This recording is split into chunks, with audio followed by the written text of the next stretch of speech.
Shalom, soyez bénis frères et sœurs, j'espère que vous allez bien. Je suis le prophète Richard Adon, alias le Samaritain. Voilà, je vais vous dire une chose. Ce matin, je viens m'adresser aux gens du PPHCI. Vous savez, le combat dans lequel la Côte d'Ivoire est actuellement, c'est un combat qui est très spirituel. C'est un combat qui est très spirituel.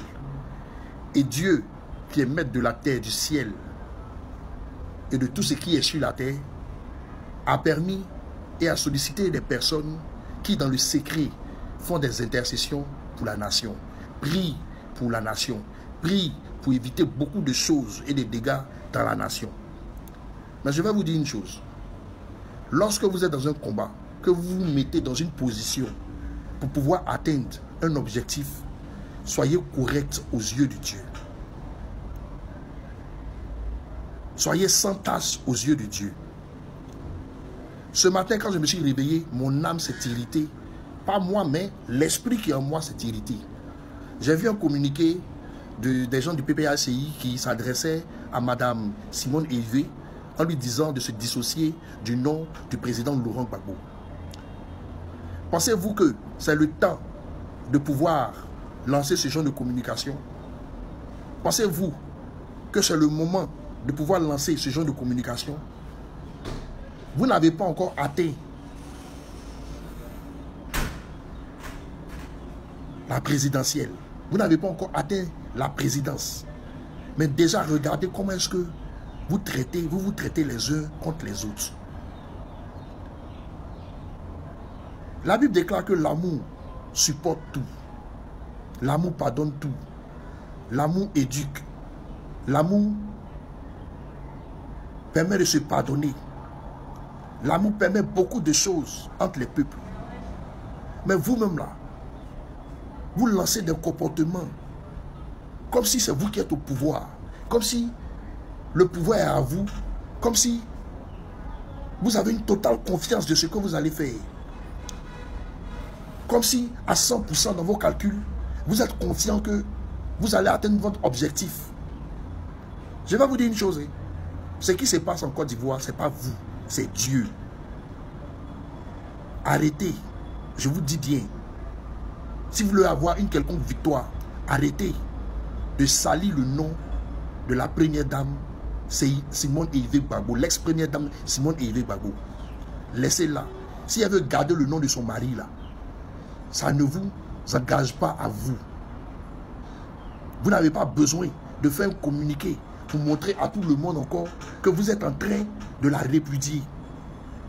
Vous avez son contact. Appelez vos avocats qui partent vers elle pour qu'elle laisse ce nom. Vous n'avez pas besoin de venir mettre ça sur les réseaux sociaux. Parce que j'ai fait une publication pour dire que beaucoup de personnes au PPHCI pensent qu'ils vont venir et ils vont vivre dans l'opulence. Mais est-ce que vous savez le taux de mort qui va se passer dans votre camp? Est-ce que vous savez les programmations que l'ennemi est en train de faire contre votre vie? Est-ce que vous savez que si ce n'est pas par la prière, là, beaucoup parmi vous étaient déjà morts? Est-ce que vous savez comment est-ce que l'ennemi a déjà programmé des sentences de mort sur votre vie? Est-ce que vous savez que vos leaders là, tous vos leaders là, des groupuscules de personnes sont à leur trousse, ils attendent un feu vert pour déjà même les déciqueter, pour leur ôter la vie? Est-ce que vous savez ça? C'est Dieu qui va rentrer dans le peuple et qui va soulever les foules. Ceux même qui vont faire tomber le pouvoir en place là, ils sont déjà avec eux. Ils sont déjà dans l'armée de Côte d'Ivoire. Ceux même qui vont faire tomber le pays là, parce qu'ils vont voir qu'il y aura une oppression sur le peuple. C'est l'armée même qui va se lever contre eux. Parce que les gens ne vont pas accepter ce qui est en train de se passer. Mais vous n'êtes pas encore au pouvoir. Vous ne faites que martyriser les gens. Vous ne faites que rejeter les gens. Quand le peuple d'Israël a été libéré de l'Égypte, ils devaient atteindre Canaan en 11 jours. Ils ont fait 40 ans dans le désert à cause de tous ces comportements. À cause de tous ces comportements de mépris, à cause de tous ces comportements de division, à cause de tous ces comportements de chacun veut se rendre meilleur que l'autre, à cause de tous ces comportements de mal juger les personnes. Trouvez-vous normal que la femme de votre père qui n'est plus la femme de votre père, qui vous a élevé. Vous la voyez dans la rue, vous la laissez dans la faim. Vous la voyez dans les difficultés, vous l'abandonnez dans les difficultés. Elle vous sollicite pour vous dire, mon fils, j'ai besoin d'argent, je n'ai pas à manger. Et puis vous refusez de lui envoyer à manger. Un père peut avoir plusieurs femmes. Un père peut avoir plusieurs mamans. Une maman qui est partie reste toujours une maman. Nous qui avons vécu dans les familles polygames là, nos mamans sont tous nos mamans. Le simple fait d'avoir rejeté cette femme depuis l'aéroport de Côte d'Ivoire, ça nous a mis dans ce long dilemme là. Ne pensez pas que devant la face de Dieu, vous avez trop raison.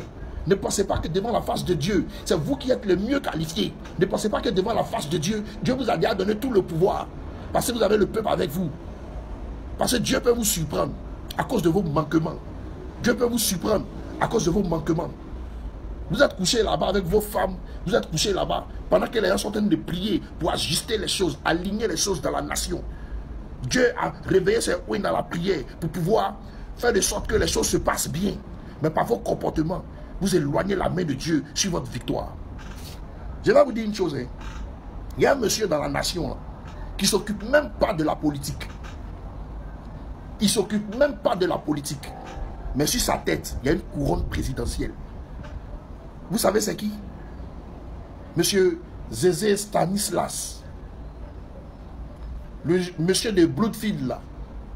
Quand nous le regardons spirituellement là, il a une couronne présidentielle sur sa tête. Dieu peut donner le pouvoir à n'importe qui dans la nation. Le mentor Laurent Gbagbo là, Dieu peut lui ôter la vie du jour au lendemain et donner le pouvoir à quelqu'un d'autre qui sera plus habilité à ça à cause de vos manquements. Votre manipulation au sein du PPACI là, vos histoires de fesses là, vos histoires de cuisine, de salon, de maison entre les mamans là, ne venez pas afficher ça sur les réseaux sociaux. Parce que quand vous dénigrez cette femme qui a fait le combat, quand vous l'attaquez de gauche à droite, vous la traitez de traite. Vous les Serge Kassi et autres là. Quand vous sortez, vous la traitez de traite, vous la traitez de temps.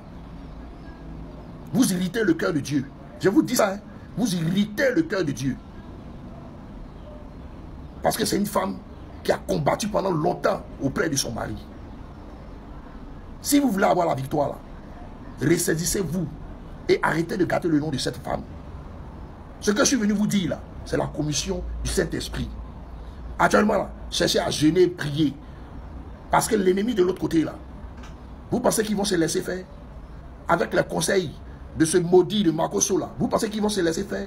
Vous connaissez les techniques qu'ils veulent prendre pour vous neutraliser en moins de 3 jours? Stoppez ce que vous êtes en train de faire là. Respectez cette femme là. Pour que Dieu vous redonne sa confiance. Sur ce, shalom. Shalom, shalom. Soyez bénis, frères et sœurs. J'espère que vous allez bien. Je suis le prophète Richard. Shalom, shalom.